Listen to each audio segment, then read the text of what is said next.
Recuerdo cada gota de sangre cayendo de mi boca hacia el mantel blanco de la cena de Navidad, mientras mi hijo gritaba: «Quiero que mueras ya, papá. Necesito tu dinero ahora mismo».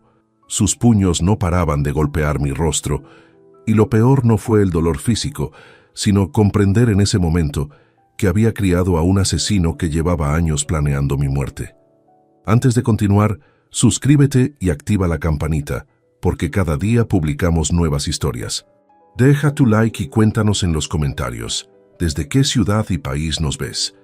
Me llamo Joaquín Vidal Moreno, tengo 68 años y durante toda mi vida construí un imperio desde cero en Córdoba. Exportación de aceite de oliva de calidad premium, propiedades que adquirí con sudor y sacrificio, ahorros de más de 2.800.000 euros.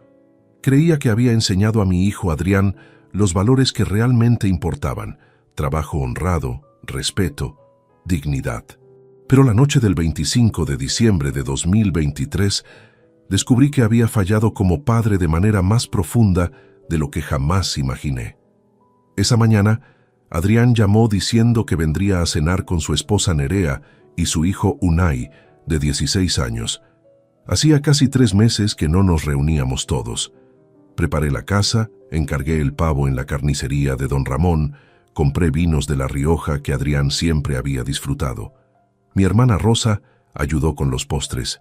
Cuando llegaron alrededor de las 8 de la noche, el ambiente parecía normal, aunque notaba cierta tensión en el rostro de mi hijo. Sus ojos evitaban los míos durante los primeros minutos. Cenamos en relativo silencio durante 1 hora. Unai contaba anécdotas del colegio. Nerea fingía interés en mis negocios, pero yo percibía algo diferente en el aire, como cuando antes de una tormenta el cielo adquiere ese color extraño. Alrededor de las 9:30, cuando sacaba el postre, Adrián golpeó la mesa con ambas manos. El ruido fue tan fuerte que mi hermana Rosa saltó asustada. «Necesito hablar contigo, papá. Ahora mismo», dijo con una voz que no reconocía. Se levantó, caminó hacia donde yo estaba, cerca de la cocina. Dejé los postres y lo miré directamente. «¿Qué ocurre, hijo? ¿Pasó algo grave?» Adrián respiró profundo. «Quiero que me adelantes la herencia. Todo. Los 2.800.000 euros, las propiedades de Jaén, la casa de Marbella. Lo necesito ahora». Sentí como si alguien hubiera extraído el aire de mis pulmones. «¿Disculpa? Adrián, tú sabes que eso no es posible. He trabajado 45 años para construir esto. Además, estoy vivo. ¿Por qué habría de darte...?» «Porque lo necesito», gritó interrumpiéndome. Su rostro se volvió rojo, venas pronunciadas en su cuello. «Porque estoy cansado de esperar. Porque tienes ya 68 años y no sé cuánto tiempo te queda». Me quedé en silencio, inmovilizado por la brutalidad de sus palabras. Rosa se levantó de la mesa, murmurando que iría a la cocina. Nerea simplemente miraba a su esposo con una expresión que reconozco ahora como de satisfacción controlada. Unai tenía los ojos llenos de lágrimas. «Adrián, baja la voz. Esto no es el lugar ni el momento. Hablaremos mañana con calma. Siéntate y terminemos la cena». Fue mi error. Fue pedir calma a alguien que evidentemente ya había perdido la suya hace tiempo. Mi hijo avanzó hacia mí con pasos lentos, deliberados. En ese momento, sin pensar, saqué mi teléfono del bolsillo de mi pantalón y presioné grabar. No sé si fue instinto de supervivencia o simplemente el reflejo de un hombre que de repente comprende que algo está profundamente mal. Dejé el teléfono sobre la mesa, pantalla hacia abajo, audio activado. «Te lo voy a decir una sola vez, papá», susurró Adrián cuando estuvo a apenas 30 centímetros de mi rostro. «Llevo años esperando esto, años planeando. Nerea y yo hemos calculado exactamente cuándo podrías... Bueno, ya sabes, necesitamos ese dinero. Lo necesitamos ya». El miedo me paralizó. Años planeando. ¿Qué significaba eso exactamente? Antes de poder procesar sus palabras, Adrián levantó su puño derecho y me golpeó directamente en el rostro. Fue un golpe tan violento que caí hacia atrás derribando una silla. El dolor fue instantáneo y arrebatador. Sentí mi labio reventarse, sangre llenando mi boca, un sabor metálico que nunca olvidaré. «Quiero que mueras para tomar tu herencia», gritó mientras yo estaba en el suelo aturdido. «Muere de una vez», continuó golpeando, su puño conectando con mis costillas. Rosa gritaba desde la cocina. Unai lloraba. Nerea permanecía completamente quieta, observando como si esto fuera parte de un plan previamente ensayado. Mi teléfono seguía grabando en la mesa. Cuando finalmente Adrián se detuvo, jadeando, yo estaba acurrucado en el suelo, con sangre en mi boca y en mi camisa blanca de Navidad. Mi hijo me miró desde arriba, con un desprecio que nunca había visto antes en sus ojos. «Espero que lo pienses mejor la próxima vez que te pida algo, papá», dijo. Luego se fue, llevándose a Nerea. Unai, con las mejillas mojadas de lágrimas, me ayudó a levantarme. En ese momento, tendido en el suelo de mi propia casa durante la Nochebuena, comprendí que mi vida había girado en una dirección que no podía controlar. La madrugada del 26 de diciembre, tendido en la cama del hospital de Córdoba con costillas vendadas y un hematoma que cubría medio lado de mi rostro, comencé a remontarme hacia atrás. No hacia el pasado reciente de esa noche brutal, sino mucho más lejos. Hacia el momento exacto en que todo comenzó a torcerse. Ese momento fue el 23 de junio de 2018, cuando mi hijo Adrián contrajo matrimonio con Nerea Ortega Ruiz en una ceremonia en la mezquita de Córdoba. Recuerdo esa boda como si fuera ayer. Adrián tenía 34 años. Había trabajado conmigo en la empresa de exportación de aceite durante 8 años. Era un hombre competente, conocedor del negocio, con visión empresarial. Manejaba nuestras cuentas con precisión, participaba en las negociaciones con clientes de Italia y Portugal, entendía los márgenes de ganancia, las fluctuaciones del mercado. Yo imaginaba que algún día él tomaría las riendas completamente, que continuaría la tradición familiar que mi padre había iniciado en 1962. Nerea llegó a nuestras vidas como una brisa cálida de verano. Era bella, inteligente según aparentaba, con ese tipo de encanto que hace que los hombres bajen las defensas. Trabajaba como asesora financiera independiente. Cuando Adrián la presentó, me cayó bien de inmediato, quizás demasiado bien. Tal vez no vi lo que debería haber visto porque estaba demasiado ocupado siendo feliz por mi hijo. La boda fue suntuosa. 400 invitados, catering de lujo, orquesta en vivo. Yo corrí con la mayoría de los gastos, por supuesto. Era mi hijo. Era la ocasión. No dudé en invertir más de 30.000 euros en ese evento. Recuerdo ver a Nerea en su vestido blanco, radiante, colgada del brazo de Adrián. Recuerdo a mi hijo sonriendo de una forma que no había visto en años, completamente cautivado. Pero algo cambió esa misma noche. Durante la recepción, mientras brindábamos, observé a Nerea susurrando algo al oído de Adrián. Él asintió. Luego ella se dirigió hacia donde yo estaba con algunos de mis socios comerciales. Se acercó con una copa de champaña en la mano, con esa sonrisa perfecta que ahora sé que es una máscara ensayada. «Joaquín, qué alegría verte esta noche. Quería agradecerte personalmente por todo esto», dijo, extendiendo su mano hacia la mía. «Adrián me ha contado que has sido un padre extraordinario, un hombre de negocios admirable. Espero que confíes en que cuidaré de tu hijo como se merece». Sus palabras fueron miel, pero sus ojos dijeron otra cosa. Fueron cálculos, fueron medición, fueron evaluación de valor. En las semanas siguientes a la boda, comencé a notar cambios sutiles. Adrián empezó a ausentarse de las reuniones semanales que siempre hacíamos en la oficina. Primero fueron excusas triviales, luego se volvieron más frecuentes. «Tengo que acompañar a Nerea a una cita con su contable. Nerea necesita que revise unos documentos. Estoy ayudando a Nerea con un proyecto importante».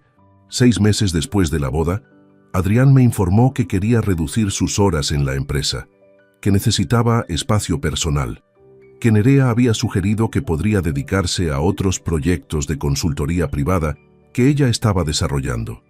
Le pregunté qué tipo de proyectos. Me respondió vagamente que eran inversiones alternativas.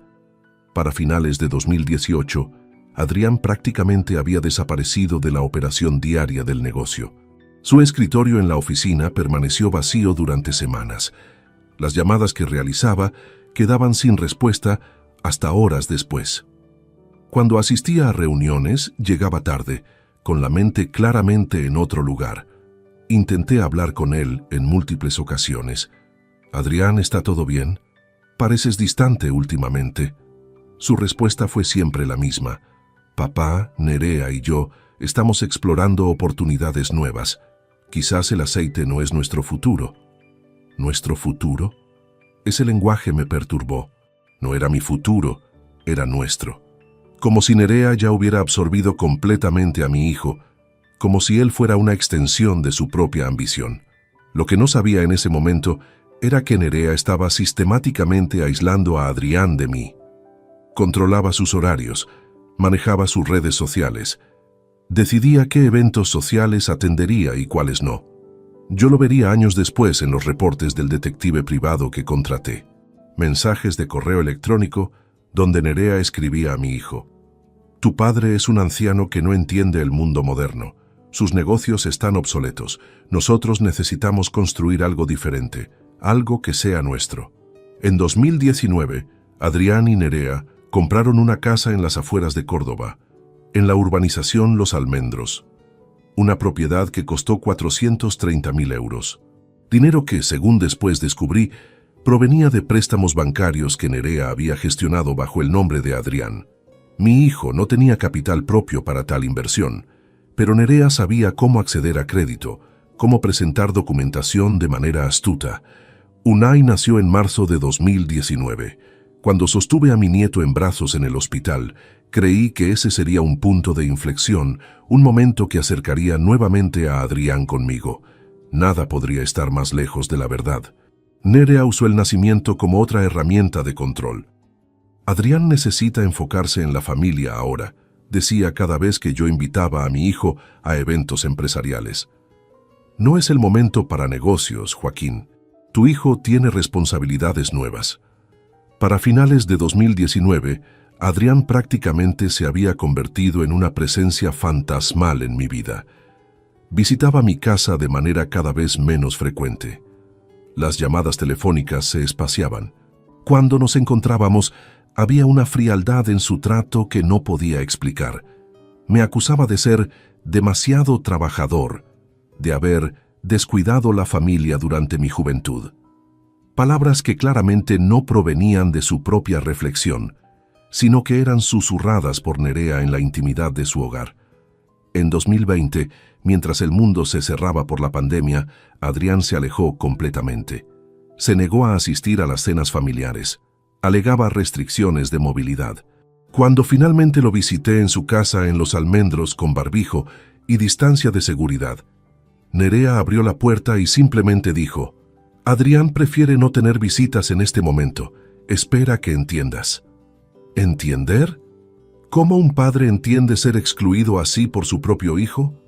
Pasaron años, años de distancia, años de preguntas sin respuestas, años de observar a un hombre que había salido de mis entrañas ser consumido gradualmente por alguien que claramente no lo amaba, sino que lo utilizaba como una marioneta. Y yo, tendido en esa cama de hospital a los 68 años, finalmente comprendí. Nerea no había llegado a la vida de mi hijo por amor. Había llegado con un plan preciso: aislar, controlar, preparar el terreno para algo mucho más siniestro. La enfermería del Hospital Reina Sofía de Córdoba olía a desinfectante y a algo más oscuro que no podía identificar. Quizás fuera el olor de mis propios miedos materializados en ese espacio estéril. Había pasado 24 horas desde la agresión. Mis costillas estaban envueltas en vendajes apretados. Un tubo intravenoso administraba analgésicos cada 4 horas.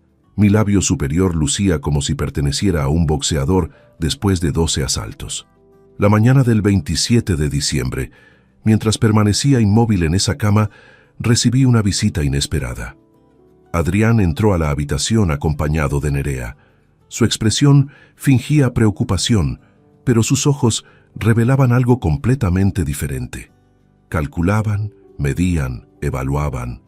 «Papá, lamentamos mucho lo de ayer», comenzó Adrián, acercándose a mi cama como si fuera a abrazarme, pero se detuvo a mitad del camino. Fue un arrebato. Las emociones nos sobrepasaron. ¿Arrebato? Es así como denominaban a intentar matarme. Nerea se posicionó cerca de la ventana, mirando hacia el exterior como si el paisaje fuera más interesante que mi sufrimiento. «Los médicos dijeron que necesitarás varios días de recuperación», observó sin dirigirse específicamente a nadie. «¿Cuánto tiempo planeabas estar aquí?» La pregunta me pareció extraña. No era una pregunta de preocupación, era una pregunta logística. Una pregunta de alguien que estaba calculando tiempos y movimientos. «Según los médicos, probablemente una semana», respondí con cautela, observando sus reacciones. «Necesitan asegurarse de que no hay daño interno grave». Adrián se sentó en la silla junto a mi cama. «¿Has hablado con la policía?», preguntó directamente. Ese fue el momento en que supe con certeza que algo estaba fundamentalmente corrupto en todo esto. ¿Por qué mi propio hijo me preguntaría si había contactado a la policía? A menos que... Aún no, mentí. He estado concentrado en recuperarme. Bien, dijo Nerea desde la ventana, porque sería un desastre para la reputación de la familia si esto se hiciera público, especialmente considerando tu posición en los negocios de Córdoba. Hubo una amenaza velada en sus palabras, una sugerencia de que mantener silencio sería lo más sabio. Después de que se fueron, aproximadamente una hora más tarde recibí otra visita. Esta vez fue la enfermera de turno, una mujer de unos 55 años llamada Matilde. Tenía ese tipo de rostro que ha visto demasiado, que conoce la verdad detrás de muchas historias que los pacientes cuentan en estos pasillos. Matilde estaba revisando mis signos vitales, verificando los monitores, cuando se inclinó cerca de mi oído. «Necesitas saber algo», susurró. Hace aproximadamente una hora, un hombre joven vino a recepción. Dijo que era tu hijo. Intentó acceder a mis registros médicos. Pidió que le proporcionara información sobre tus exámenes, tus radiografías, detalles de tu estado físico completo. La recepcionista le dijo que eso no era posible sin tu consentimiento expreso. Él insistió diciendo que tenía derecho como hijo. El corazón me aceleró dentro del pecho, lo que hizo que el monitor de frecuencia cardíaca emitiera una alarma suave. «¿Qué información intentaba obtener exactamente?», pregunté, manteniendo la voz baja. «Todo», respondió Matilde mientras ajustaba mi suero. «Quería saber el alcance de tus lesiones, si había posible daño neurológico, si estabas bajo medicación fuerte. También preguntó sobre tus documentos de ingreso, si habías firmado algo, cuál era tu estado mental actual». Fue muy específico, demasiado específico para ser simple preocupación familiar. Mi mente comenzó a conectar puntos que debería haber conectado hace años. Adrián no estaba preocupado por mi bienestar. Estaba evaluando el alcance de los daños que había causado. Estaba determinando si había cometido un error, calculando la intensidad de la agresión. «Matilde, esto es importante», dije. «¿Compartiste alguna información con él?» «No. Nuestra política es clara, pero quería que lo supieras. Llevo trabajando aquí 23 años. Sé cuando algo no está bien. Lo que veo aquí, la forma en que habla ese joven, la forma en que su esposa lo observa», hizo una pausa. «Hay algo oscuro en eso». Esa tarde, después de que Matilde terminara su turno, solicité al personal de enfermería que no permitiera visitas sin mi consentimiento específico. Expliqué que necesitaba paz para recuperarme. La solicitud fue aceptada sin cuestionamientos. Probablemente otros pacientes hacían lo mismo, pero en mi caso era una medida de protección. Era reconocer que el peligro no provenía del exterior del hospital, sino de mi propia sangre. Durante los 3 días siguientes en el hospital, tuve tiempo para pensar, tiempo para reflexionar, tiempo para revivir conversaciones que había descartado como insignificantes durante años. Recordé cuando Adrián tenía 25 años y me confió que Nerea lo había inspirado a explorar nuevas formas de generar ingresos. Recordé cómo sus visitas a mi casa se volvieron más cortas, más frías. Recordé cómo evitaba hablar sobre dinero conmigo, aunque sabía que su situación financiera se estaba deteriorando. Recordé una conversación con mi hermana Rosa hace 2 años donde ella mencionó: «Joaquín, ese matrimonio tiene algo de enfermo. Vi a Nerea mirando tu casa como si estuviera calculando cuánto podría valer. ¿Había estado ciego todo este tiempo? ¿O simplemente no había querido ver la verdad porque la verdad era demasiado dolorosa?» En la mañana del 30 de diciembre, cuando me iban a dar de alta, un visitante inesperado se presentó. Era Borja Navarro Pérez, un abogado que mi hermana Rosa había contactado sin que yo lo supiera. Borja era especialista en derecho penal y familiar. Tenía aproximadamente mi edad, con cabello gris y esa expresión de alguien que ha visto lo peor de la naturaleza humana y ha aprendido a no sorprenderse. «Tu hermana me explicó la situación», dijo Borja sin preámbulos. «Y necesitas escuchar esto. Lo que sucedió en tu casa no fue un acto impulsivo, fue planeado. Las lesiones que sufriste tienen características de ataque premeditado. Además, si lo que me contó Rosa es correcto sobre las preguntas que tu hijo hacía sobre documentos y propiedades, estamos hablando de un patrón de comportamiento criminal que va mucho más allá de una agresión doméstica aislada». Borja extrajo un portafolios de su bolsa de cuero. «He revisado los antecedentes legales de tu hijo y de su esposa. Adrián tiene un historial de deudas que datan de 2021. Nerea ha estado involucrada en al menos 3 litigios por fraude financiero, aunque nunca fue condenada. Los casos fueron cerrados mediante acuerdos extrajudiciales». Mi estómago se contrajo. «¿Estás diciendo que sabían exactamente lo que estaban haciendo?» «Estoy diciendo que necesitamos contratar a alguien, un investigador privado. Necesitamos documentar exactamente qué está sucediendo en ese hogar. Y más importante aún, necesitamos asegurar tus bienes antes de que intenten hacer movimientos legales para acceder a ellos». Fue entonces cuando decidí hacer la única llamada que podría haber hecho semanas atrás si hubiera tenido el coraje. Llamé a Iñaki Serrano Campos, un detective privado licenciado que había sido recomendado por el bufete de Borja. Iñaki prometió comenzar la investigación de inmediato. Mientras salía del hospital ese 30 de diciembre, con la espalda dolorida y el corazón destrozado, finalmente comprendí que el atacante de esa noche de Navidad no había actuado solo. Había sido el instrumento de alguien mucho más inteligente, mucho más peligrosa. Había sido el ejecutor de un plan que se había estado tejiendo durante casi 5 años, desde el 23 de junio de 2018, cuando una mujer hermosa entró en la vida de mi hijo con una sonrisa que escondía depredación pura. Iñaki Serrano Campos llegó a mi domicilio el 2 de enero de 2024 con una carpeta marrón bajo el brazo y esa mirada característica de alguien que ha investigado suficientes mentiras para reconocerlas al instante. Era un hombre de aproximadamente 60 años, con barba canosa recortada con precisión, vestido de manera sencilla pero impecable. Su oficina ocupaba el 2º piso de un edificio discreto en la avenida Gran Vía de Córdoba. Durante 3 horas, Iñaki me hizo preguntas exhaustivas, desde detalles triviales sobre la rutina diaria de Adrián hasta aspectos financieros complejos de mis negocios.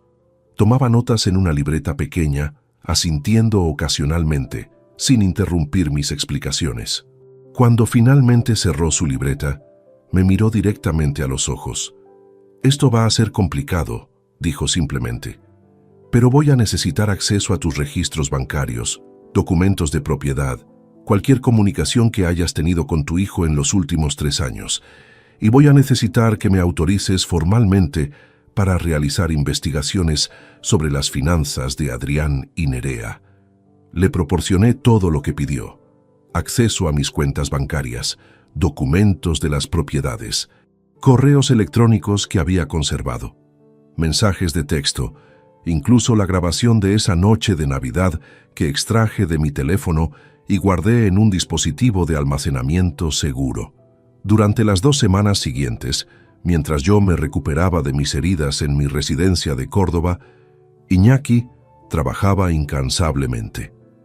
Realizaba seguimientos, visitaba instituciones financieras, hablaba con personas que había identificado como relevantes, No compartía información conmigo durante ese periodo. Solo me enviaba mensajes breves confirmando que estaba avanzando en la investigación. El 15 de enero, Iñaki solicitó una reunión urgente en su oficina. Cuando llegué, lo encontré rodeado de documentos esparcidos sobre una mesa grande de madera. Su expresión era seria, concentrada, con ese matiz de asco que alguien experimenta cuando finalmente comprende la magnitud de una depravación humana. «He encontrado un patrón», comenzó Iñaki sin preámbulos. «Un patrón que comienza en 2021. Extrajo un documento de una carpeta Manila. Era un extracto bancario de una cuenta en el Banco Santander a nombre de Adrián Vidal Sánchez. Señaló una serie de transferencias mensuales que comenzaban en febrero de 2021. Aquí», dijo, colocando su dedo en la pantalla de su computadora, «transferencias de 1.800 a 2.300 euros mensuales hacia una plataforma llamada PokerStars. Aquí, transferencias similares hacia Bet365. Aquí, hacia otras 3 plataformas de juego en línea. Las cantidades aumentaron gradualmente.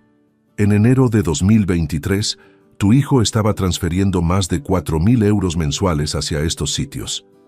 Sentí como si el aire hubiera sido succionado de la habitación.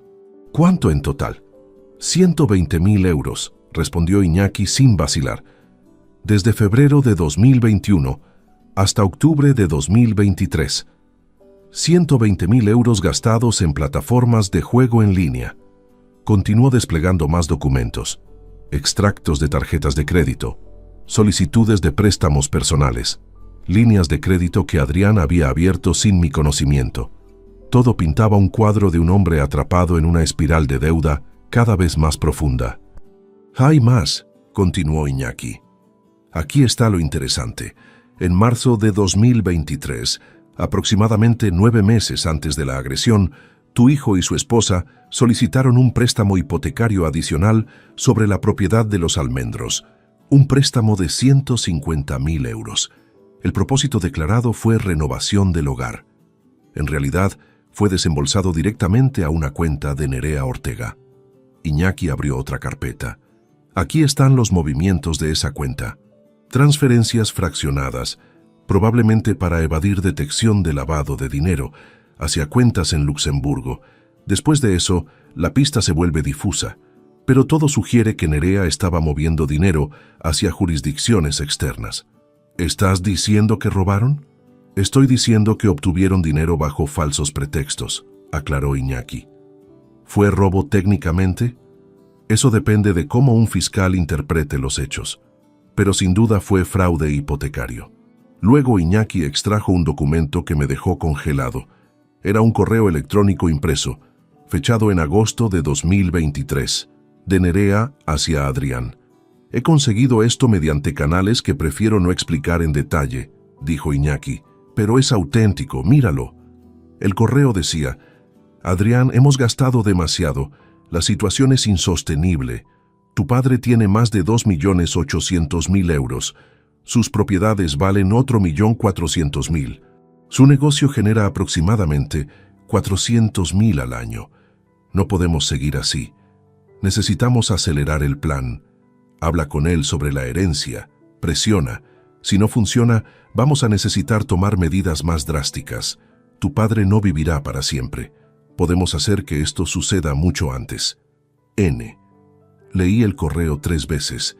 Cada lectura era más visceral que la anterior. «Medidas más drásticas. ¿Estás diciendo que...?» «Estoy diciendo que existe evidencia textual de premeditación», respondió Iñaki con calma profesional. «Tu hijo y su esposa no simplemente pensaban en acceso al dinero. Estaban considerando acelerar tu muerte». El resto de la reunión fue un borrón.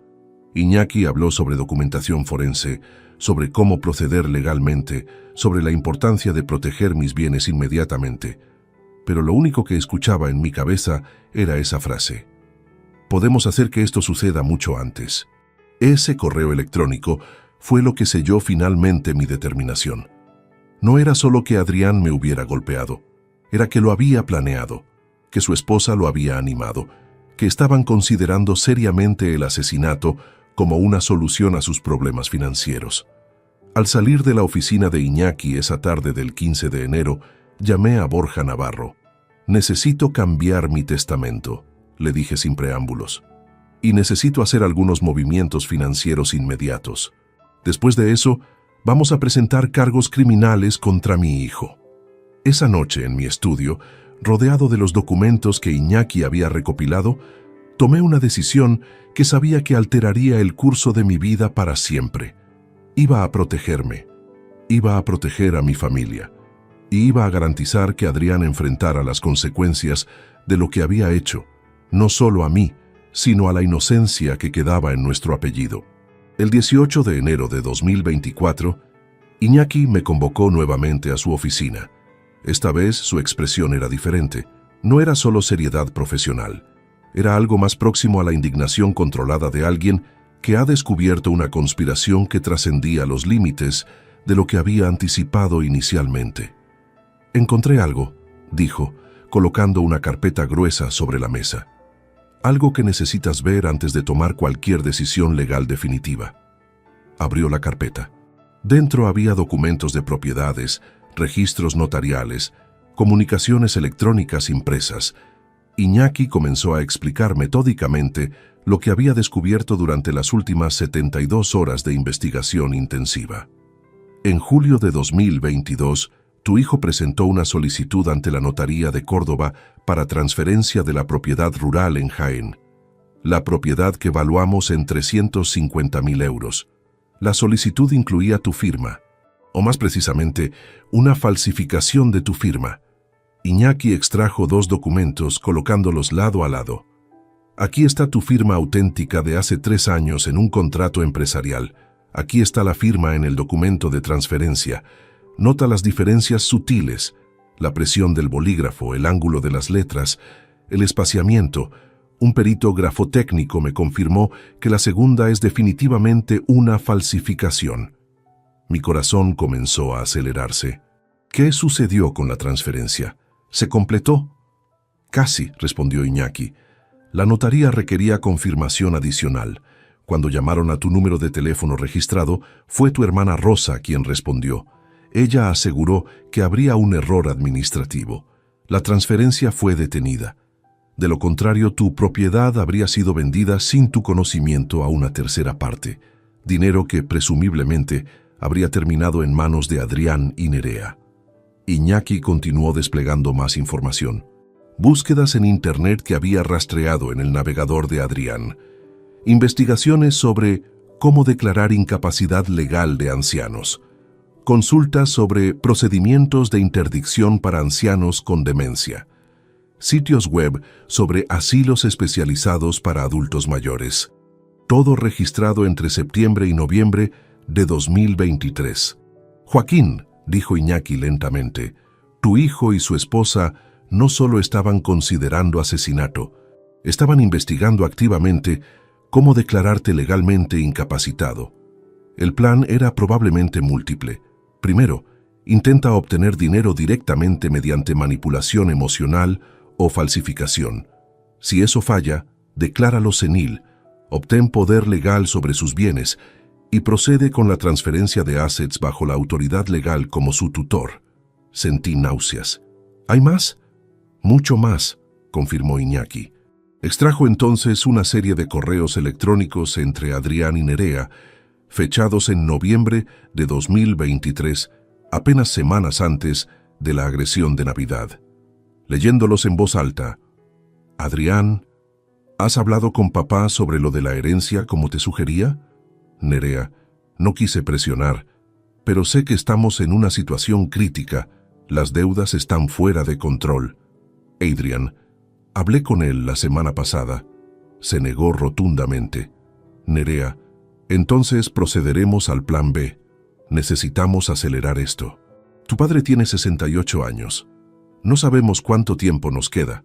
Podemos presentar solicitud de incapacidad legal en enero, pero primero necesitamos que entienda que no estamos bromeando. Adrián, ¿qué sugieres? Nerea, una demostración de autoridad, algo que lo asuste, que entienda que está en desventaja. Yo me encargo de los detalles. Confía en mí.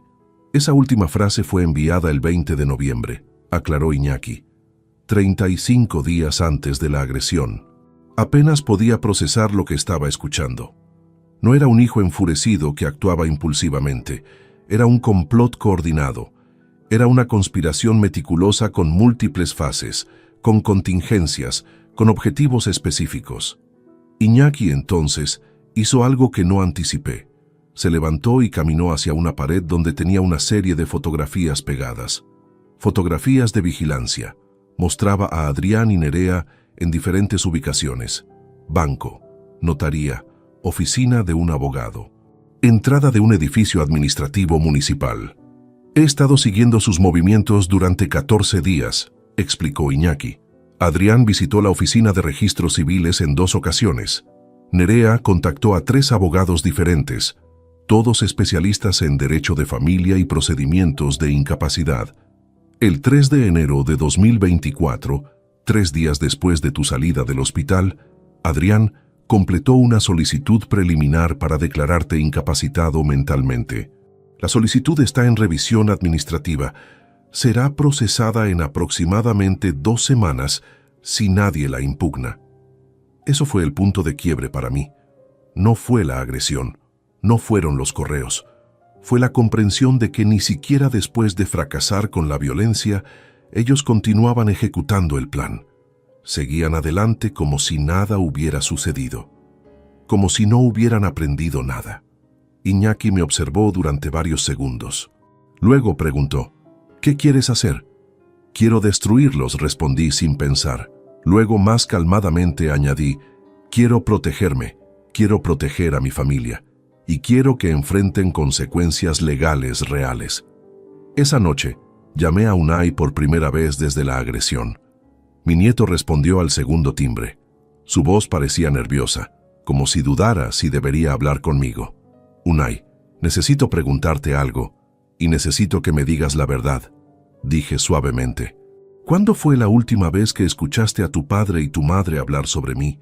Específicamente, ¿escuchaste mencionar la palabra herencia o dinero de tu abuelo?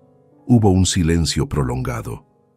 Luego, con una voz apenas audible, Unai comenzó a hablar.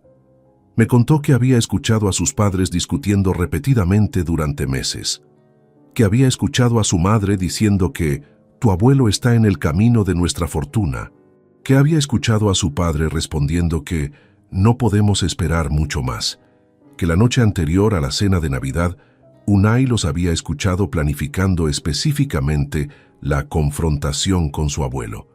Su padre estaba nervioso, su madre le estaba dando instrucciones.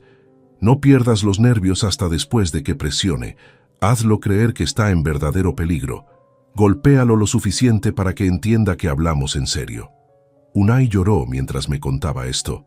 Lloró porque conocía la verdad, porque había escuchado a su madre convertir a su padre en un instrumento de violencia, porque era lo suficientemente inteligente para entender que todo esto estaba completamente mal, pero era lo suficientemente joven para sentirse impotente al respecto.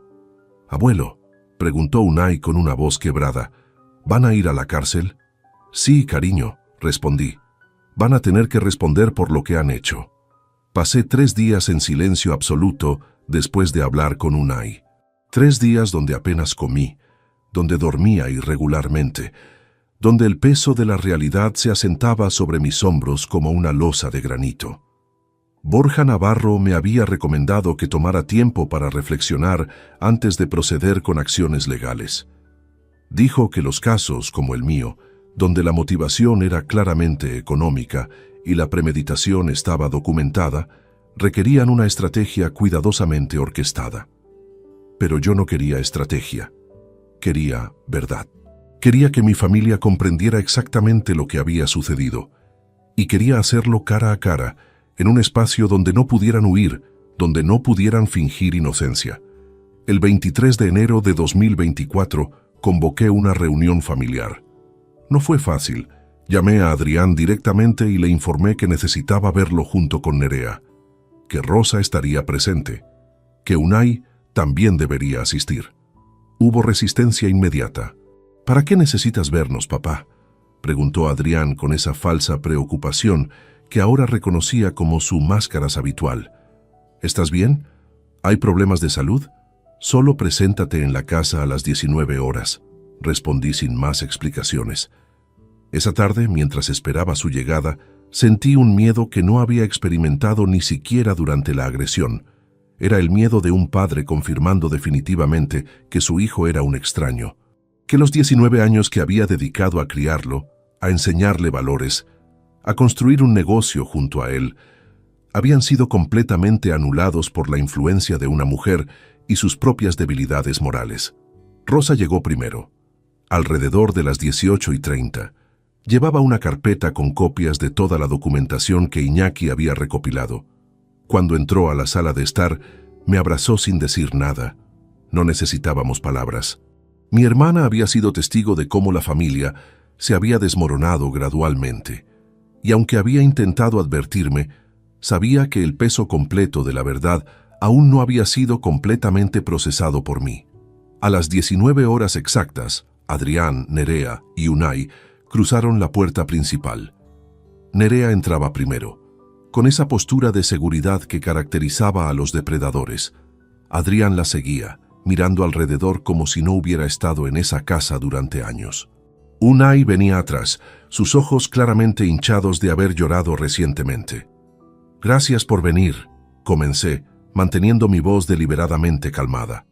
«Rosa, Borja, Iñaki y yo hemos estado trabajando en algo importante.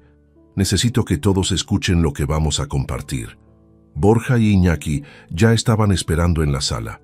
Sus presencias sobrias inmediatamente crearon tensión palpable. Nerea se enderezó, su expresión endureciéndose perceptiblemente. «¿Qué es esto?», preguntó ella con ese tono que había aprendido a identificar como amenaza velada. «¿Una intervención? Porque si es sobre las deudas de Adrián, eso es entre nosotros y nuestro banco. No es una intervención», respondí. «Es una confrontación basada en hechos documentados». Iñaki se levantó entonces, sosteniendo una carpeta idéntica a la que había visto en su oficina. Comenzó a distribuir copias de documentos a Adrián y Nerea. Correos electrónicos, extractos bancarios, registros de transferencias, documentación de la falsificación de la propiedad de Jaén. Mientras los analizaban, observé sus reacciones. Adrián palideció gradualmente. Nerea, por su parte, mantuvo una compostura casi teatral, como si todo esto fuera un espectáculo que ella hubiera visto antes. Estos documentos muestran una pauta sistemática de deuda, fraude hipotecario, falsificación de documentos legales y lo que podría interpretarse como premeditación de daño corporal severo, explicó Borja con la precisión de alguien que ha presentado evidencia en tribunales cientos de veces. Lo que sucedió en Navidad no fue un arrebato emocional, fue el resultado de un plan cuidadosamente ejecutado cuya génesis data de al menos 18 meses atrás. «Esto es ridículo», interrumpió Nerea, aunque su voz había perdido parte de su bravuconería anterior. «Estás interpretando erróneamente comunicaciones privadas. Los correos pueden ser falsificados. Las deudas de Adrián no son responsabilidad de Joaquín. Y en cuanto a esa noche, fue un argumento emocional que se salió de control. Cualquier abogado competente lo defenderá como defensa temporaria de insania». «Quizás», concedió Borja, «pero hay un elemento que hace que esa defensa sea más complicada.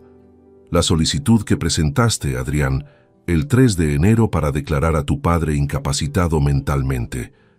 Eso sugiere que después de una agresión física, que supuestamente fue impulsiva, continuaste ejecutando un plan legal coordinado. Eso no es compatible con insania temporal». Adrián finalmente habló, su voz apenas un susurro. «Papá, yo no sé de qué estás hablando. Nerea me sugirió algunas cosas, pero yo nunca... ¿Nunca qué?», interrumpí. «¿Nunca la golpeaste? Tengo la grabación. ¿Nunca falsificaste documentos de propiedad? Tenemos peritaje grafotécnico. ¿Nunca planeaste declararme incapacitado? Tenemos la solicitud que presentaste». El silencio que siguió fue ensordecedor. Luego Unai habló por primera vez desde que habían entrado. Su voz era pequeña, pero clara. «Abuelo tiene razón. Yo escuché a mamá diciéndote exactamente qué hacer esa noche. Escuché a mamá diciéndote que lo golpearas para que entendiera que hablabas en serio. Escuché todos los planes. Sobre la herencia, sobre declararle loco, sobre vender sus propiedades. Nerea se volvió hacia su hijo, su rostro transformándose en algo casi demoníaco. Unai, no sabes de qué estás hablando. Estás confundido. Tu abuelo te ha... Mi nieto es la única persona honesta en esta habitación, declaré, levantándome de mi asiento. Y eso termina aquí.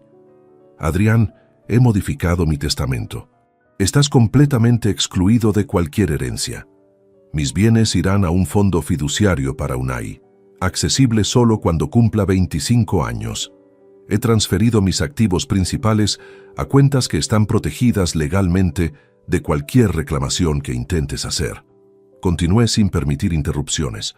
Presentaré cargos criminales contra ambos por agresión, falsificación de documentos, fraude hipotecario y lo que podría constituir intento de asesinato, basado en los correos que documentan la consideración de medidas más drásticas.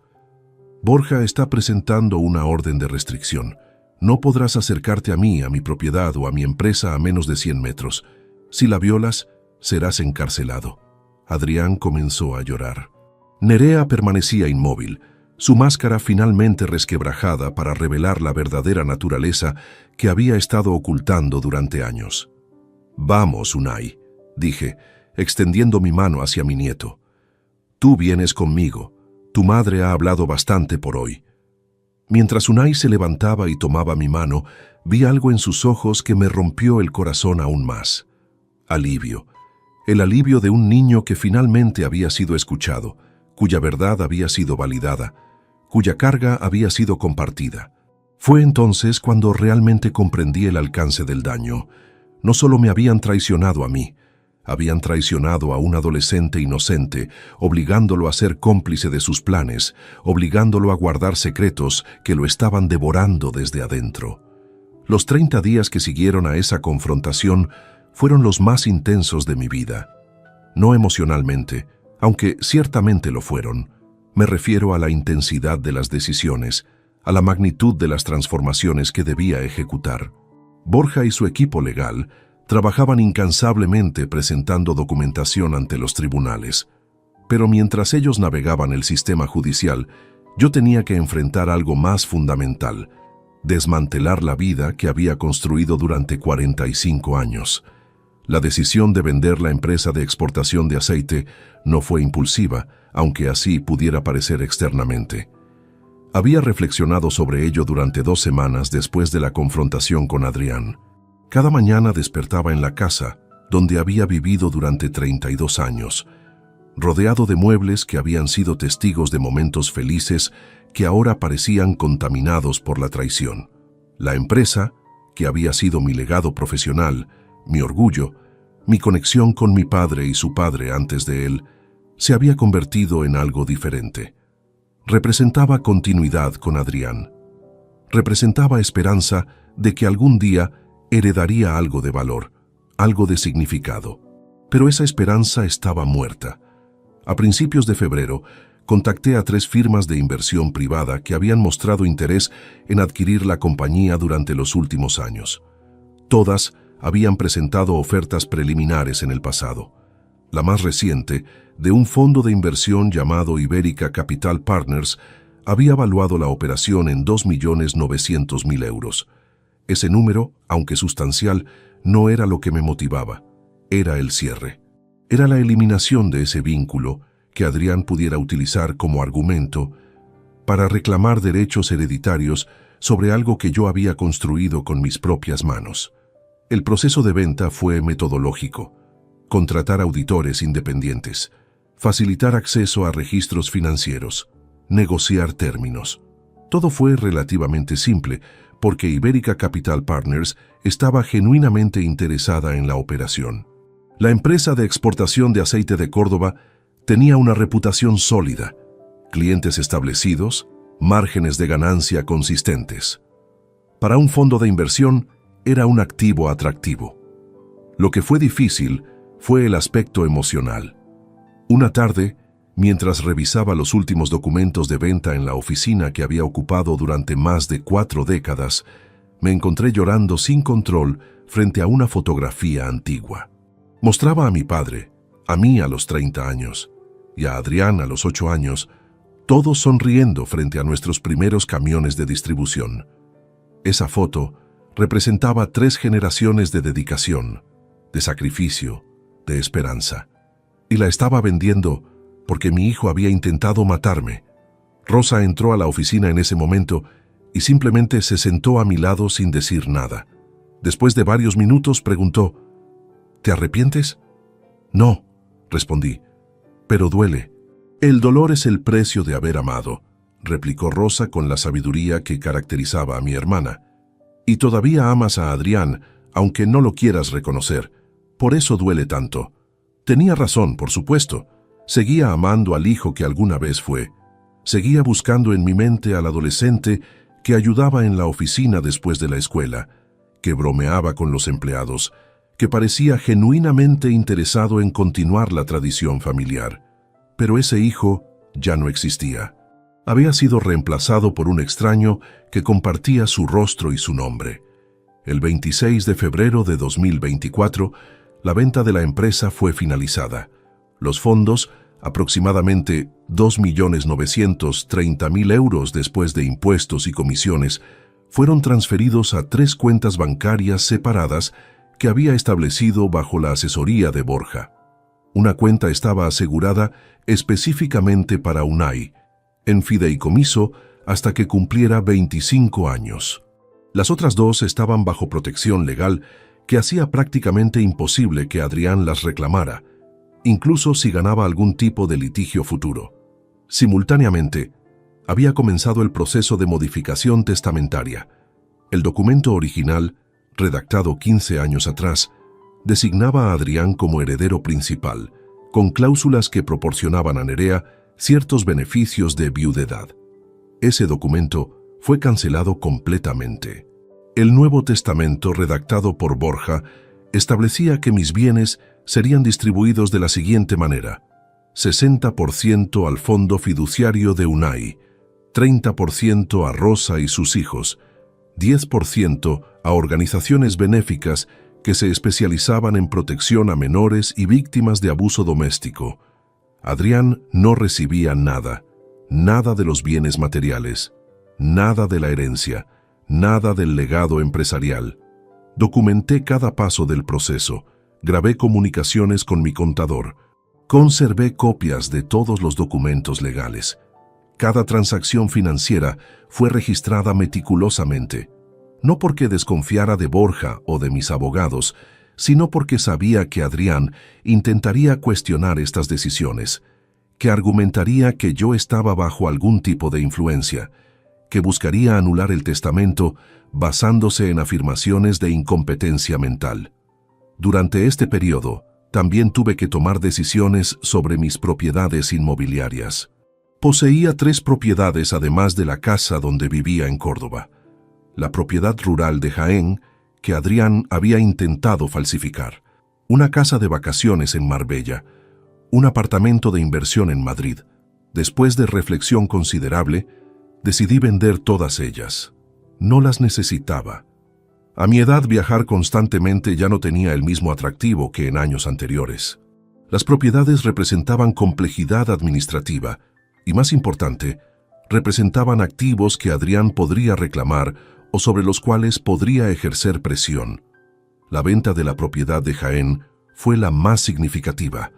Fue valuada en 335.000 euros. Un comprador local, un empresario agrícola, realizó la compra rápidamente. La casa de Marbella se vendió a un precio similar. El apartamento de Madrid, ligeramente menos. En total, generé aproximadamente 900.000 euros adicionales en liquidez. Cuando se completaron todas estas transacciones a finales de marzo, me encontré en una posición financiera diferente a cualquier otra que hubiera conocido. No era que fuera pobre, seguía teniendo recursos sustanciales, probablemente más de lo que gastaría durante el resto de mi vida, pero había transformado mi riqueza de algo tangible, heredable, transferible, a algo más abstracto y protegido. Todo en 300 días de actividad incesante. Una noche, mientras revisaba los últimos documentos de cierre de las transacciones inmobiliarias, realicé algo sorprendente. A pesar de la magnitud de las pérdidas, a pesar de haber desmantelado 45 años de construcción empresarial, me sentía más ligero, como si hubiera estado llevando un peso invisible durante años sin reconocer su existencia. Ese peso era la expectativa de que Adrián continuaría mi legado, que mis esfuerzos no eran solo míos, sino una inversión en su futuro, que la empresa que construí tendría un nombre familiar en su liderazgo generaciones después de que yo partiera. Al vender la empresa, al excluir a Adrián del testamento, al liquidar las propiedades, había eliminado esa expectativa. Ya no estaba construyendo para él, ya no estaba sacrificando por su futuro, estaba construyendo para mí, para mi paz mental, para mi seguridad, para mi dignidad. Fue un alivio inesperado. El 16 de abril de 2024, la Audiencia Provincial de Córdoba citó a Adrián Vidal Sánchez y a Nerea Ortega Ruiz para comparecer ante el juez instructor en relación con los cargos que había presentado formalmente 3 semanas atrás. Borja me había preparado extensivamente para este momento. Me había explicado los procedimientos, las posibles líneas de defensa que emplearían, cómo mantenerme calmado durante el testimonio.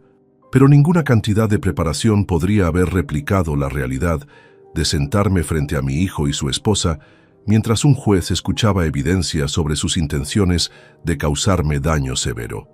La sala de audiencias era austere, pintada de un gris institucional que parecía absorber la luz en lugar de reflejarla.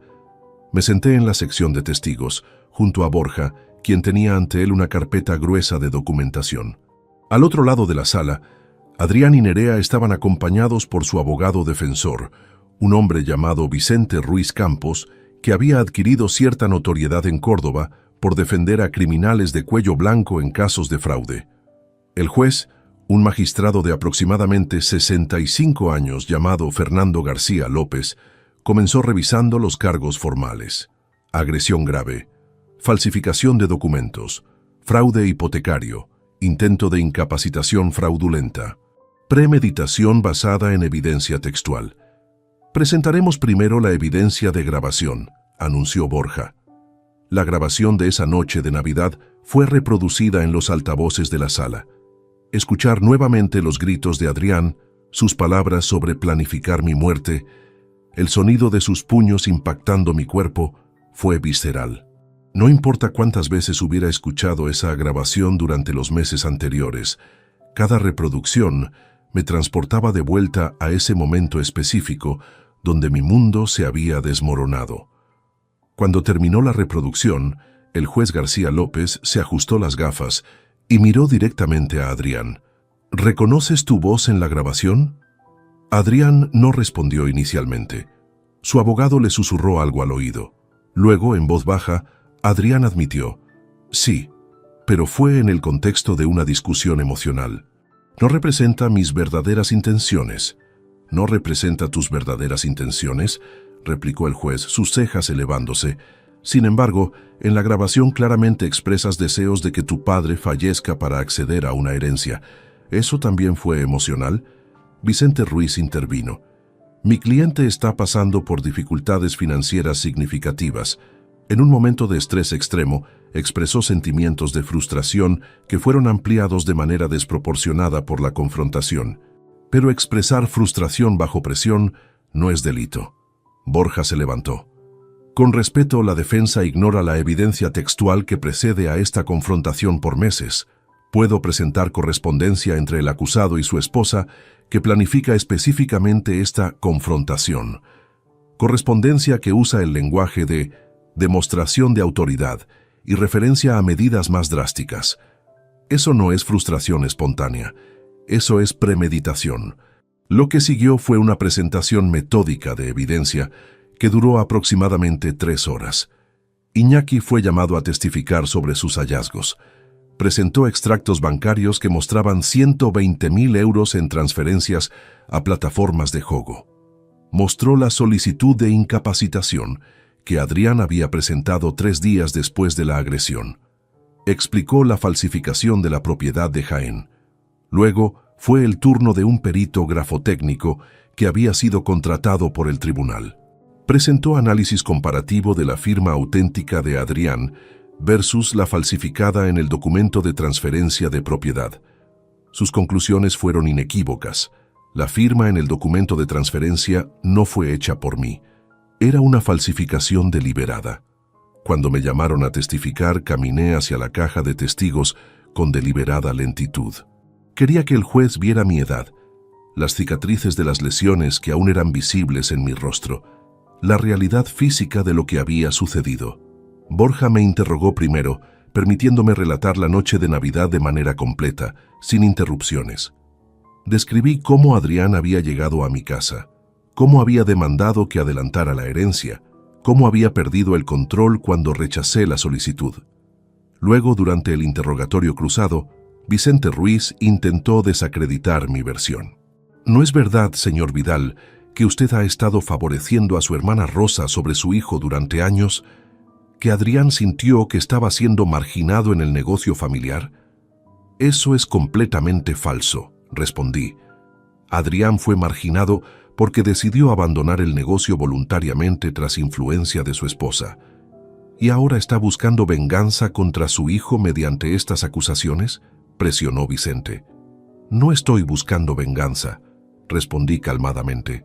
Estoy buscando justicia. Hay una diferencia importante. Lo que fue particularmente devastador para la defensa fue cuando Unai fue llamado a testificar. Mi nieto, a pesar de su evidente incomodidad, describió con precisión lo que había escuchado a sus padres planeando. Cómo su madre había instruido específicamente a su padre sobre cómo ejecutar la agresión. Cómo había escuchado discusiones sobre acelerar mi muerte. Vicente intentó sugerir que Unai estaba siendo influenciado por mí, que sus testimonios eran poco confiables porque era mi nieto. El juez García López lo detuvo. Señor Ruiz, el testimonio del menor ha sido coherente, específico y ha resistido el interrogatorio cruzado adecuadamente. Las acusaciones contra su clientela son serias, pero la evidencia presentada hoy es sustancial. Después de los testimonios, ambos lados presentaron argumentos de cierre. Borja fue contundente, resumiendo la evidencia en un patrón claro de delito premeditado con motivación económica. Vicente intentó argumentar que todo era circunstancial, que los correos podían ser mal interpretados, que la grabación reflejaba un momento aislado de ira. El juez García López tomó sus notas y anunció que la sentencia sería emitida dentro de 3 semanas. Mientras salía de la sala de audiencias ese 16 de abril, me encontré con Nerea en los pasillos. Por un momento breve nuestros ojos se cruzaron. No había arrepentimiento en su mirada, había cálculo. Estaba midiendo las implicaciones, determinando su próximo movimiento, ya planificando cómo proteger su propio futuro. Fue en ese instante cuando realmente comprendí que los depredadores nunca genuinamente se arrepienten. Simplemente ajustan su estrategia. La sentencia llegó el 8 de mayo de 2024, 3 semanas exactas después de la audiencia. El juez García López había utilizado ese tiempo para considerar meticulosamente la evidencia, las argumentaciones, los precedentes legales relevantes. Cuando Borja me llamó para informarme del resultado, su voz transmitía satisfacción controlada. 2 años de prisión condicional, dijo, orden de restricción de 100 metros, inmovilización de bienes durante el proceso de investigación de fraude hipotecario, indemnización civil de 25.000 euros para ti. Sentí una mezcla extraña de emociones. No fue alegría, no fue satisfacción completa, fue algo más matizado, la sensación de que algo que había estado roto había sido parcialmente reparado, aunque el daño fundamental permanecía irreversible. Adrián no ingresaría en prisión inmediatamente. La sentencia condicional significaba que permanecería libre mientras apelara, siempre y cuando no violara las condiciones de su libertad. Sin embargo, la orden de restricción era ejecutada de inmediato. No podía acercarse a mí, a mi hogar, a mis propiedades, o a mi lugar de trabajo a menos de 100 metros. Las violaciones resultarían en encarcelamiento inmediato. Lo que sucedió después fue quizás más significativo que la sentencia misma. Adrián perdió su empleo casi simultáneamente con la publicación de la sentencia. Su jefe, el director de una consultoría financiera donde había trabajado durante 3 años, bajo identidad relativamente discreta, decidió que tener a alguien condenado por fraude en su nómina era un riesgo empresarial inaceptable. Adrián fue despedido sin causa formal, aunque la causa real era evidente. Simultáneamente, Nerea enfrentó consecuencias más severas en términos financieros. El banco que había otorgado el préstamo hipotecario fraudulento sobre la propiedad de los almendros inició procedimientos legales de recuperación. Alegaron que los documentos de ingresos que había presentado durante la solicitud eran falsificados, que ella y Adrián habían defraudado deliberadamente al banco. La institución solicitó que toda la deuda de 150.000 euros fuera pagada inmediatamente, más multas e intereses acumulados que aproximaban la deuda total a casi 200.000 euros. Nerea no tenía los recursos para pagar esa cantidad. Sus activos personales eran mínimos. Su negocio de asesoría financiera independiente, que resultó estar completamente ficticio según descubrió Iñaki, nunca había generado ingresos reales. Era simplemente un vehículo administrativo para canalizar dinero de Adrián hacia sus esquemas. La consecuencia fue predecible.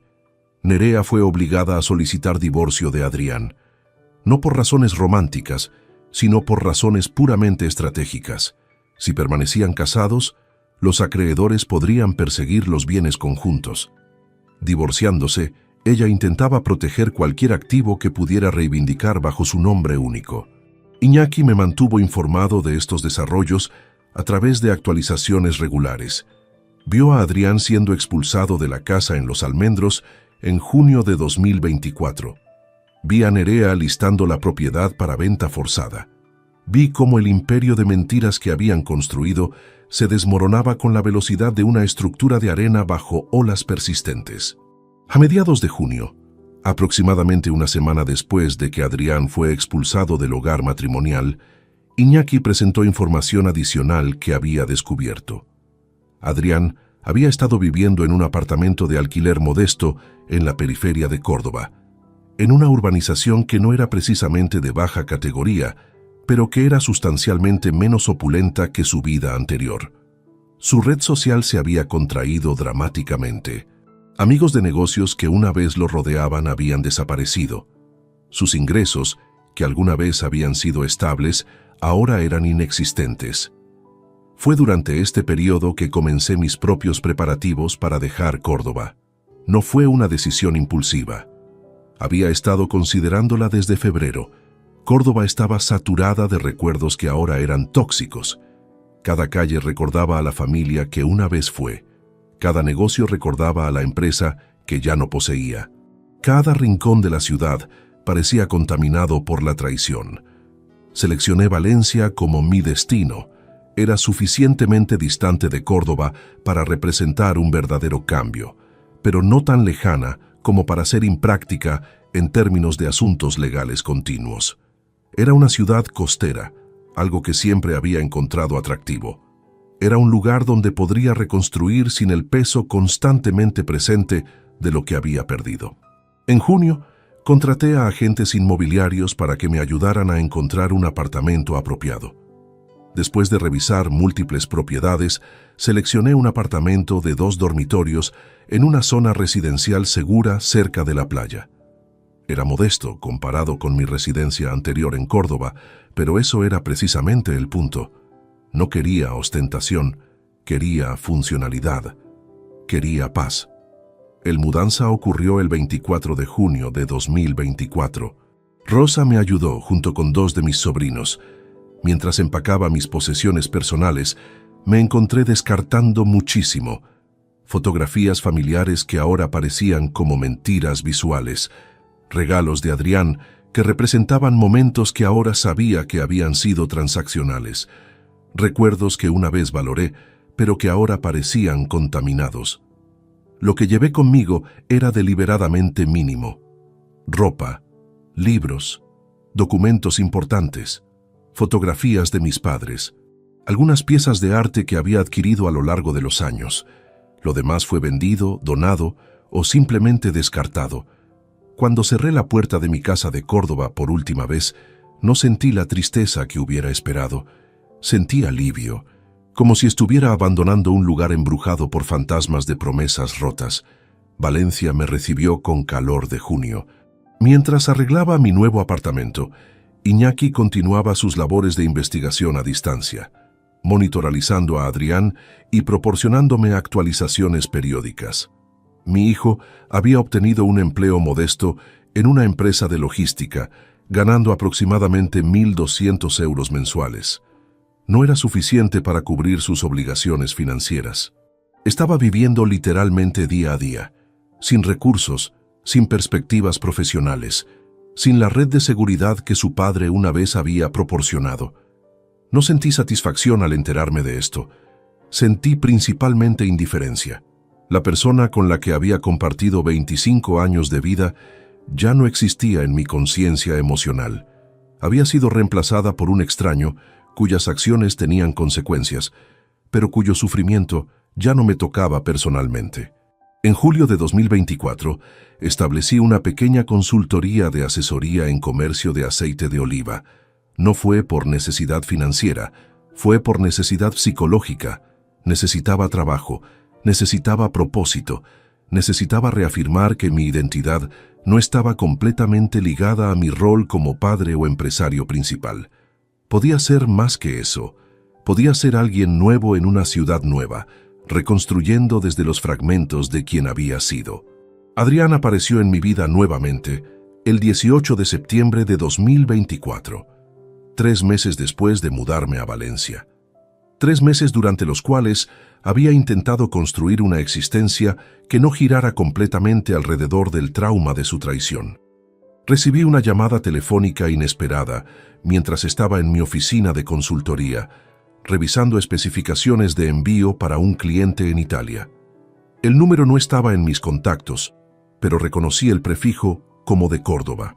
Dudé durante 2 segundos antes de responder. ¿Papá?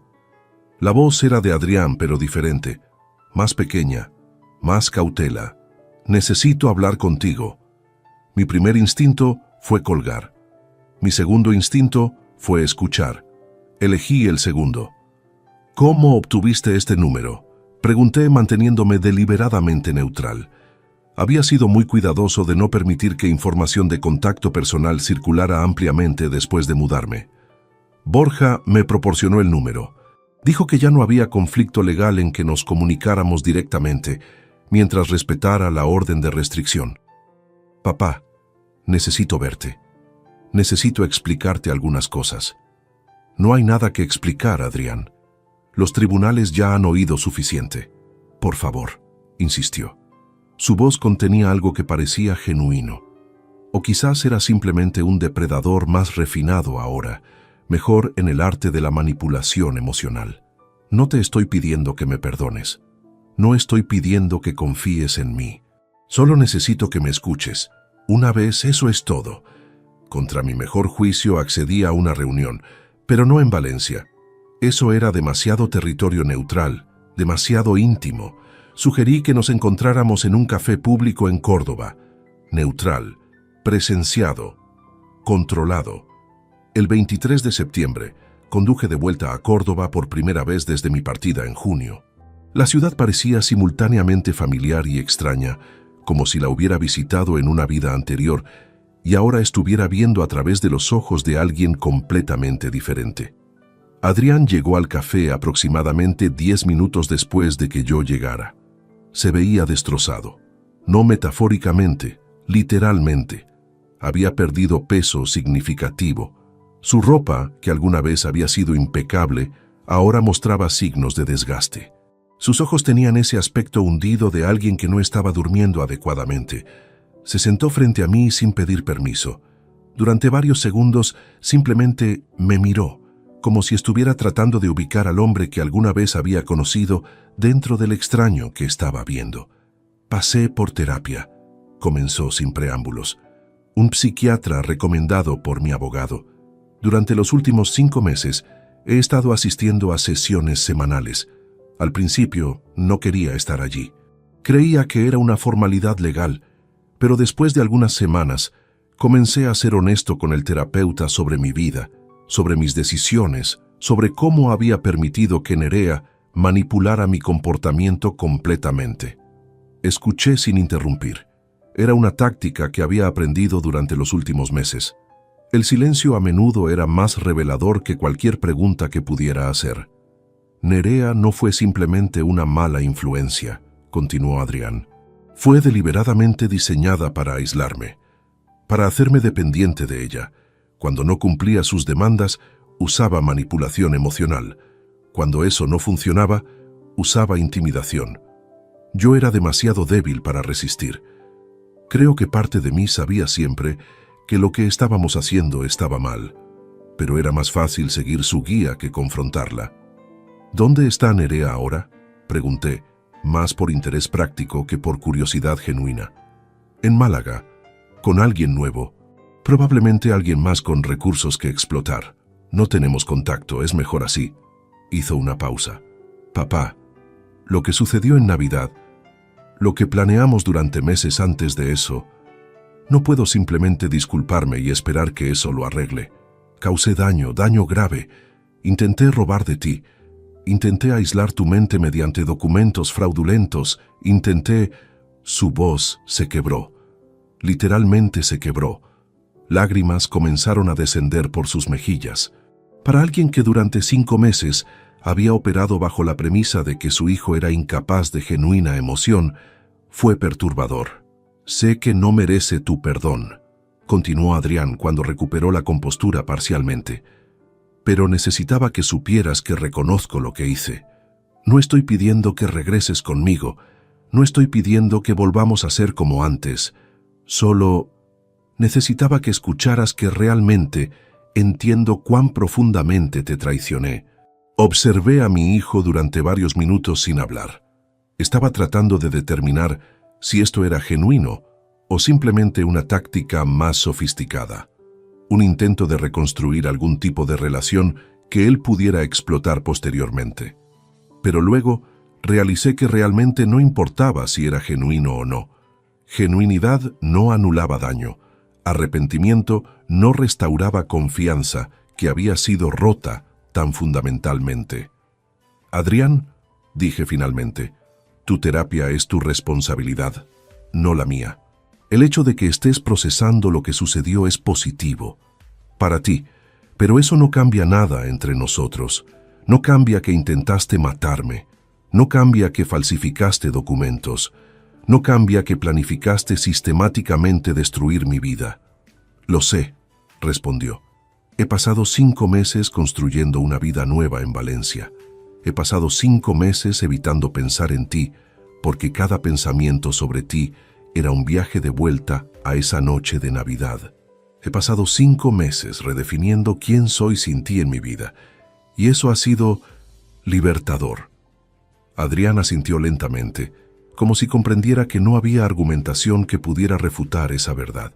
Necesito que escuches algo específicamente, continué. Tú puedes pasar el resto de tu vida en terapia. Puedes alcanzar completa claridad sobre tus errores.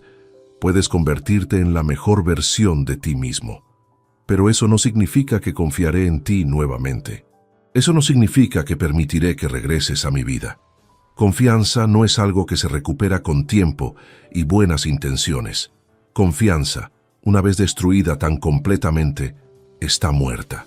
Entonces, no hay forma, comenzó Adrián. Hay un camino, interrupté. Un camino que toma años, no meses. Un camino donde demuestras consistentemente, a través de acciones, no palabras, que realmente has cambiado. Pero ese camino no incluye a tu padre en el presente. Ese camino incluye a ti viviendo tu propia vida, experimentando las consecuencias de tus acciones, y lentamente, quizás después de varios años, reconstruyendo algo. Pero eso, algo nunca será lo que una vez fue. Será diferente. Será basado en límites, no en vulnerabilidad. Adrián escuchó en silencio. Unai continúa siendo tu hijo, añadí. Eventualmente, él puede tomar sus propias decisiones sobre qué rol quieres jugar en su vida, pero eso será su decisión, no la mía. Yo apenas veo a Unai una vez al mes. Mantenemos contacto, pero la dinámica ha cambiado. Es más adulto en sus interacciones conmigo ahora. Comprende que el mundo no es el lugar de cuento de hadas que alguna vez pensó que era. ¿Eso es todo?, preguntó Adrián después de un largo silencio. Eso es todo, confirmó. No hay reconciliación rápida, no hay abrazo emotivo donde todo está perdonado. Hay simplemente una puerta que está cerrada. Quizás, en algunos años, esa puerta se abre ligeramente. Pero por ahora está cerrada. Adrián se levantó del asiento. No intentó argumentar más. Simplemente se levantó, asintió una vez y se fue del café. Mientras lo observaba marcharse, no sentí satisfacción, no sentí ira. Sentí principalmente agotamiento. El agotamiento de haber finalmente cerrado un capítulo que había estado abierto demasiado tiempo, sangrando en las páginas nuevas que estaba intentando escribir. Diciembre de 2024. Exactamente un año después de la noche que cambió fundamentalmente quién era. Estoy sentado en la terraza de mi apartamento en Valencia, mirando hacia el océano Mediterráneo, mientras el sol desciende hacia el horizonte, tiñendo el cielo de naranjas y púrpuras que parecen casi imposibles en su belleza. Una copa de vino tinto reposa en la mesa junto a mí. No es el vino de La Rioja que Adrián alguna vez disfrutaba. Es un vino de la región de Alicante, local, humilde pero genuinamente satisfactorio. He estado reflexionando durante semanas sobre cómo resumir este año, cómo encapsular la transformación que he experimentado desde esa madrugada cuando fui hospitalizado con fracturas y una comprensión demoledora de que la familia que creía tener nunca realmente existió. La realidad es que no soy la misma persona que era hace 365 días, pero tampoco soy alguien completamente nuevo. Soy alguien que ha sido destilado, refinado, purificado a través del dolor. Todas las ilusiones han sido quemadas. Lo que queda es algo más fuerte, aunque también más frágil en algunas formas. Es la fragilidad que viene de haber visto el abismo completo de la depravación humana y haberse dado cuenta de que esa depravación es capaz de germinar en los corazones de aquellos que amamos más profundamente. Mi consultoría de asesoría en comercio de aceite ha prosperado de una manera que no anticipé. Tengo ahora 6 clientes establecidos, todos empresas medianas que operan dentro de la región de Levante. El trabajo es satisfactorio, no en el sentido de que sea emocionante o transformador, sino en el sentido de que es útil. Me permite generar ingresos sin estar atado a la identidad de empresario importante, que alguna vez fue tan central para quien creía que era. He descubierto que puedo ser efectivo en mi profesión sin necesidad de que esa profesión defina mi valor como persona. La vida cotidiana es diferente ahora. Las mañanas las paso en mi oficina trabajando en documentación comercial, negociaciones internacionales menores, análisis de mercado. Las tardes las dedico a largas caminatas por la playa. He desarrollado una rutina de ejercicio consistente. Voy al cine regularmente. He hecho amigos nuevos en Valencia, personas que no saben nada sobre mi historia anterior, que me conocen simplemente como un hombre mayor interesante que trabaja en la industria de alimentos. Unai continúa visitándome cada mes, generalmente el primer fin de semana. Ahora tiene 17 años, ha crecido dramáticamente durante este año, no solo en tamaño físico, sino en madurez emocional. Las visitas han evolucionado desde interacciones tensas, donde él estaba claramente procesando el colapso de su familia, a conversaciones genuinamente profundas sobre la vida, el significado, la moral. Hace aproximadamente 3 semanas, durante su visita de noviembre, me preguntó algo que me sorprendió. Abuelo, ¿alguna vez piensas en perdonar a papá? Reflexioné sobre la pregunta durante varios minutos antes de responder. Perdonar no significa lo que la mayoría de las personas cree que significa, Unai.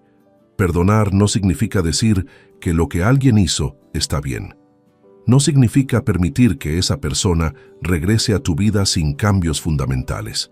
Perdonar simplemente significa soltar la ira que te consume. ¿Y tú has soltado la ira?, preguntó. Mayormente, respondí honestamente. Años atrás, la ira fue lo que me motivaba, fue lo que me permitió tomar decisiones difíciles, fue lo que me permitió protegerme. Pero ahora la ira es más como humo. Todavía está ahí, pero ya no oculta mi visión.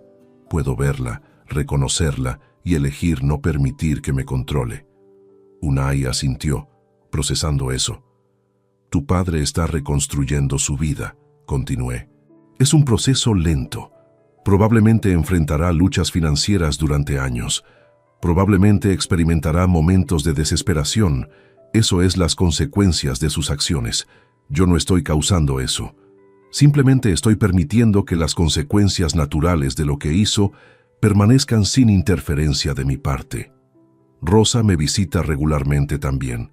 Mi hermana es una de las pocas personas que verdaderamente comprende la complejidad de lo que hemos experimentado. Ella ha sido testigo de la destrucción de una familia desde adentro. Ella también ha tenido que reconsiderar qué significa la lealtad familiar cuando esa familia comete actos imperdonables. Hace 2 meses, durante una de sus visitas, Rosa me dijo algo que ha permanecido conmigo. Joaquín, algo que nunca te he dicho. Cuando Adrián era joven, alrededor de 12 años, recuerdo que hablaste conmigo sobre tu miedo de que pudiera no ser la persona que esperabas que fuera.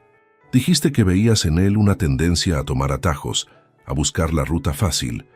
Dijiste que temías no poder enseñarle suficientemente sobre la importancia de la integridad. Recuerdo que pensé que eras demasiado duro, que simplemente era un niño. Pero creo que sabías algo entonces que tarde años en materializar. No sé si eso es verdadero. Mi memoria de Adrián cuando era joven es ahora inseparable del conocimiento de quién se convirtió. Pero Rosa probablemente tiene razón. Quizás siempre hubo señales que ignoré, porque amaba a mi hijo más de lo que deseaba ver quién realmente era. Eso es quizás la lección más dolorosa de este año. El amor no siempre ve claramente. El amor a menudo ve lo que desea ver. El amor puede ser completamente ciego a la verdad cuando la verdad es demasiado dolorosa de aceptar. He hecho cambios significativos en mis últimas disposiciones. Mi testamento ahora designa a Unai como beneficiario principal, con protecciones significativas en su lugar para garantizar que la riqueza no sea accesible hasta que cumpla 25 años. He establecido una pequeña dotación fiduciaria para organizaciones que trabajan con víctimas de violencia doméstica y abuso familiar. He designado a Rosa como ejecutora de mi patrimonio, confiando en su integridad de una manera que ya no puedo confiar en mi hijo. La noche anterior a esta noche de reflexión, recibí una llamada de Iñaki. Mi detective privado ha permanecido periféricamente en mi vida, enviando actualizaciones ocasionales sobre Adrián. La actualización de esta noche fue que mi hijo había completado sus 2 años de sentencia condicional sin violaciones registradas, que había mantenido su empleo en logística, que estaba viviendo de manera relativamente estable, aunque financieramente limitada. ¿Qué significa eso?, pregunté. Significa que ha hecho los cambios suficientes para no ser un peligro inmediato para sí mismo o para otros, respondió Iñaki.